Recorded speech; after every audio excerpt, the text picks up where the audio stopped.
그래서 임상 연구는 테스트하는 게 아니라 추가적인 치료 기회를 얻는 거다. 그리고 우리가 뭔가를 해서 환자 더 힘들게 하면 안 되잖아요. 임상 연구는 더욱더 그렇습니다. 그래서 적어도 지금의 표준 치료보다 더 낫지 않으면 연구 자체 승인이 어렵습니다.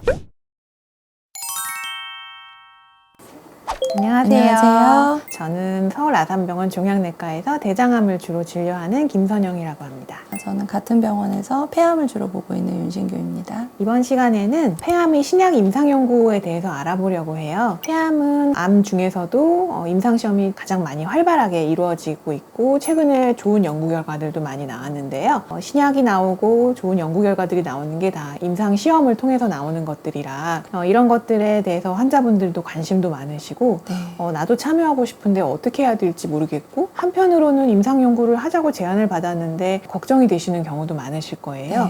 이런 점들에 대해서 최신 지견을 바탕으로 해서 오늘 윤신규 교수님께서 좀 자세하게 설명을 해주실 예정입니다.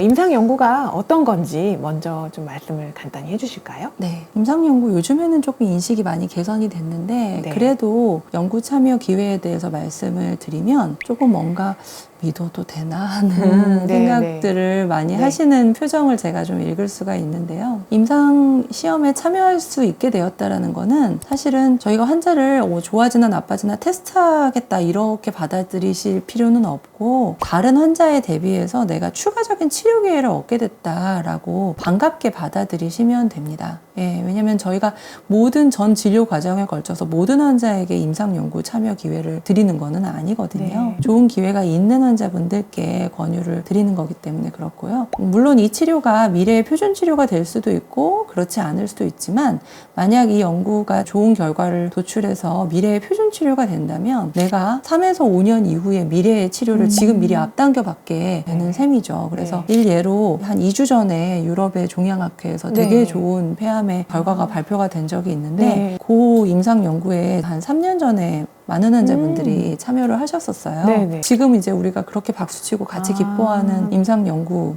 지금은 이제 더 표준 치료가 되었죠. 그 표준 치료를 3에서 5년 전에 미리 받게 된 셈이니까 좋은 기회를 제가 보는 환자분께 제공할 수 있어서 아직까지도 기쁜 마음이 가시지를 않고 있습니다. 그래서 임상 연구는 테스트하는 게 아니라 추가적인 치료 기회를 얻는 거다. 그리고 미래의 표준 치료를 앞당겨 받게 되는 기회가 될 수도 있다라는 말씀을 드리고 싶습니다. 임상 연구, 임상 시험에 참여해 볼게요. 기회가 있습니다. 라고 말씀드리면 그냥 지금도 괜찮은데 해야 되나? 라고 생각하시는 경우 있어요. 근데 한 가지 확실한 거는요. 저희 병원에서 일어나는 모든 치료는 환자에게 해를 주지 않는 게 가장 근본적인 원칙이거든요. 우리가 뭔가를 해서 환자 더 힘들게 하면 안 되잖아요. 임상 연구는 더욱더 그렇습니다. 그래서 적어도 지금의 표준 치료보다 더 낫지 않으면 연구 자체 승인이 어렵습니다. 내가 지금 받을 수 있는 표준 치료보다 임상 연구가 조금 더 나은 세팅이 되어야 승인이 된다. 내가 권유받은 이 연구는 표준 치료보다는 더 나을 거다라는 거에 대한 전제가 있고요. 물론 그런 임상 연구를 저희도 권유를 드리고자 노력을 하고 있습니다. 또 한 가지 이제 진실은 모든 환자에게 사실 다 기회가 있는 게 아니고요. 내가 참여하겠다고 서명도 하고 다 검사를 했는데 최종 결과가 부적합하게 나오는 경우 있죠.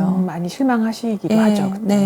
그래서 모든 환자에게 다 기회가 있는 게 아니라 환자가 참여를 하는 과정 중에 검사 중에도 연구 참여가 최종적으로 이제 불발되는 경우도 있다라는 말씀을 드리고 싶고요. 또 한 가지는 그러면은 다 모든 병원이 국내 모든 병원이 같은 임상 연구를 이제 하고 있나라고 생각하실 수 있는데 기관별로 규모별로 진행 중인 임상 연구가 조금씩 다릅니다. 근데 최근에는 저희 종양내과 학회에서 선생님 되게 중요한 역할을 하고 계시는데 유전자 분석을 하고 어떤 표적 유전자 내지는 후보 표적이 나온 경우에 환자에게 적합한 치료를 기관에 상관없이 모든 종양내과 의사가 한자리에 모여서 이 환자에게 가장 적합한 임상 연구가 무엇일까, 치료가 무엇일까를 논의하는 그런 분자 종양 보드라는 전국 단위의 회의를 해서 혹시 연구지에서 치료를 받고 계신 환자분이라도 큰 기관의 임상 연구 기회까지도 이제 소외되지 않게 기회를 드릴 수 있도록 하는 노력을 하고 있습니다. 선생님 이거 되게 많이 일을 하고 계시는데 많이 이제 회의도 참석하고 그렇게 하고 계신데 실제 여러 작은 병원들에서도 임상시험에 참여할 수 있는 기회를 또 저희가 또 알려드리고 또 환자분들이 병원을 옮겨서 오시기도 하고 네.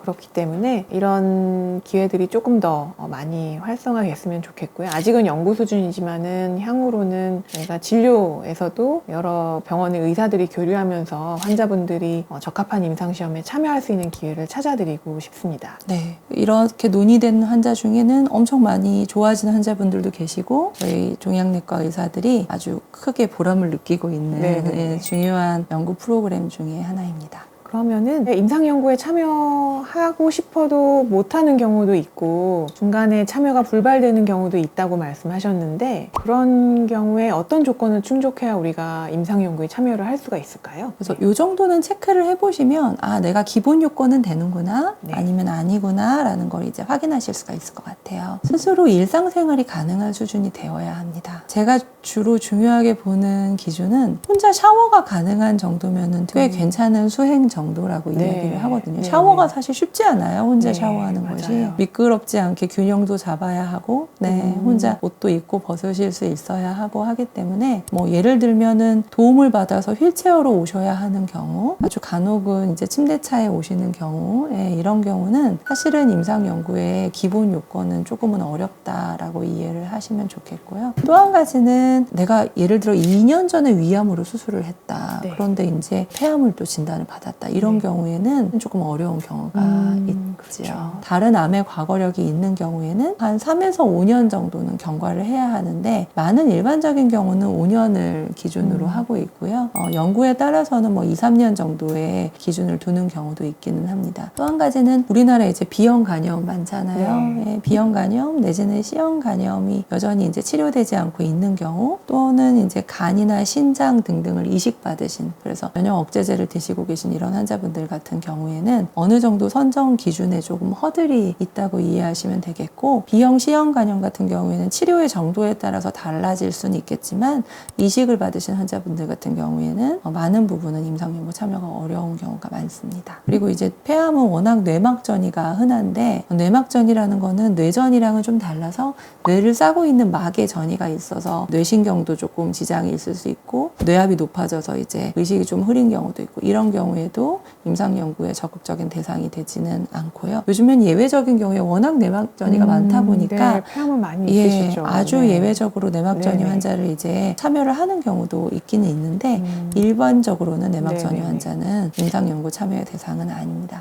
뇌전이만 있으면은 그래도 가능한 경우가 많이 맞습니다. 있으시죠? 뇌전이가 있는 경우에는 감마나이프나 방사선 치료 등으로 잘 조절이 된다라는 전제 하에서는 참여가 가능하고요. 이제 또 한 가지는 제일 많이 물어보시는 경우 임상연구 병원에 엄청 자주 왔다 갔다 해야 된다라는데 라는 이야기들을 많이 하시는데 초반에는 좀 자주 병원에 왔다 갔다 하시는 경우들이 있는데 사실은 뭐 예를 들면 각오가 있으신 경우에는 괜찮겠지만 대기 제주이시다 내지는 뭐 부산이시다 하시는 경우에는 현실적으로 그게 좀 어려우신 경우가 있어요. 뭐 물론 각오가 있으셔서 임상연구 참여 의지가 있으시면 뭐 저희는 더할 나위 없이 좋지만은 시간을 좀 싶습니다. 투자를 하실 수 있어야 된다는 말이죠. 그리고 많은 임상시험에는 이렇게 자주 오셔야 되면은 교통비를 좀 드리죠. 그죠? 네, 네네. 교통비를 좀 드리긴 합니다. 네. 근데 일주일 안에 뭐 월요일, 수요일, 금요일 오셔야 한다 이러면 사실 현실적으로는 네. 게다가 이제 환자분이니까 한 번 오시는 게 얼마나 체력적으로 또 힘이 들잖아요. 네. 하기 때문에 그런 부분들은 미리 알고 결정을 하시면 좋은 것 같아요. 네네. 사실 이런 기준 때문에 임상시험에 참여를 못한다고 되게 불공평하다고 느끼실 수도 있기는 있죠. 맞아요. 근데 네. 사실 이런 게 괜히 기준이 있는 건 아니고 아무래도 임상시험이 새로운 치료를 하는 거다 보니까 우리가 예측하지 못하는 부작용 같은 문제들이 있을 수 있으니까 네. 그런 것에서 상대적으로 좀 안전하게 치료받을 수 있는 환자분들을 골라서 저희가 네. 임상시험에 참여하도록 하는 거다 이렇게 이해를 해주시면 좋을 것 같아요. 여기까지 우리가 임상시험에 참여할 수 있는 조건에 대해서 간단히 좀 알아봤는데요. 환자분들이 이런 조건에 본인이 해당하는지를 확인을 먼저 하시고 담당 선생님과 상의를 하시면 훨씬 도움이 되고 결정도 적절하게 빨리 하실 수 있을 것 같아요. 오늘 여기까지 하고요.